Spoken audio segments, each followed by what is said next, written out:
डाकुओं की फायरिंग से कांस्टेबल मोहम्मद रिजवान के शहीद होने का मामला, वाक़े की सीसीटीवी फुटेज 7 न्यूज को मौसूल। कांस्टेबल डाकू को रोकने की कोशिश करता रहा।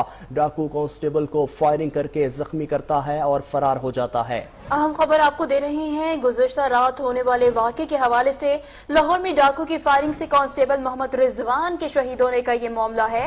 वाक़े की सीसीटीवी फुटेज 7 न्यूज ने हासिल कर ली है। इसी पर बात करने के लिए नुमाइंदा 7 न्यूज मलिक मुश्ताक हमारे साथ मौजूद हैं। मलिक मुश्ताक, सीसीटीवी फुटेज में मजीद क्या मंजर देखा गया, अपडेट कीजिए।